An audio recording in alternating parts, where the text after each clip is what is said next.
नाशिकमध्ये गेल्या आठवडाभरापासून पाऊस सुरू आहे। या पावसामुळे झाडांच्या फांद्या, विद्युत खांब, फलक पडलेत, तसंच सखल भागात पाणी साचलंय। त्यामुळे नागरिकांची तारांबळ उडाली आहे।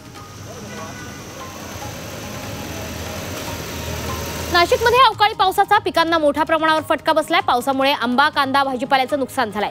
त्यामुळे शेतकरी आर्थिक संकटात सापडलाय। त्यासाठी पंचनामे करून नुकसान भरपाई देण्याची मागणी शेतकऱ्यांनी केली आहे।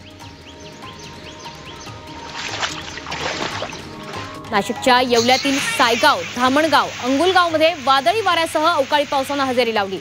या पावसामुळे शेती पिकांचं मोठं नुकसान होण्याची शक्यता आहे। मात्र उकाड्यापासून हैराण झालेल्या नागरिकांना काहीसा दिलासा मिळाला आहे।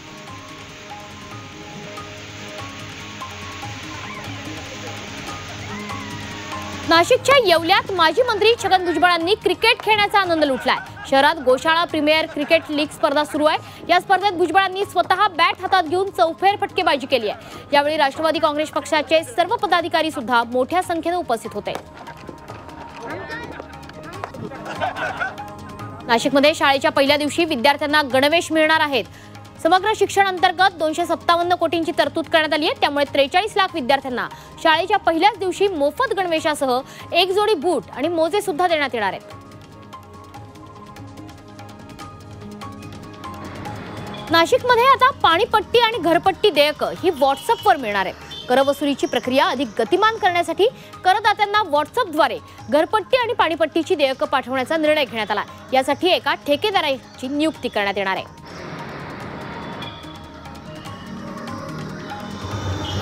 नाशिकच्या निफाड तालुक्यात गोदावरी नदीपात्रातून पानवेली हटवण्याची मोहीम सुरू आहे। चांदोरी सायखेडा या ठिकाणी गोदावरी नदीला पानवेलींचा विळखा पडलाय। त्यामुळे या परिसरात डासांचं साम्राज्य पसरलं होतं। दरम्यान या पानवेलींना हटवावं अशी मागणी नागरिकांकडून होत होती।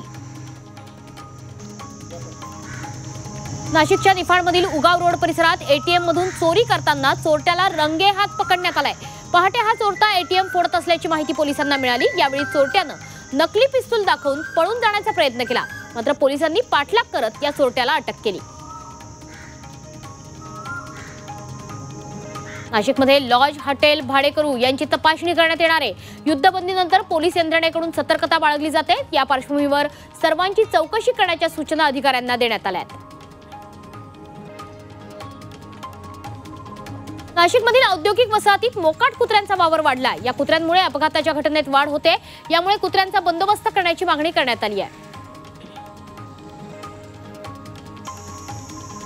येवल्यात सोनसाखळी चोरट्यांनी धुमाकूळ घातलाय। दिवसाढवळ्या एका महिलेच्या गळ्यातील 2 तोळ्याची सोनसाखळी चोरट्यांनी पळवली। या प्रकरणी पोलीस चोरट्याचा शोध घेत आहेत।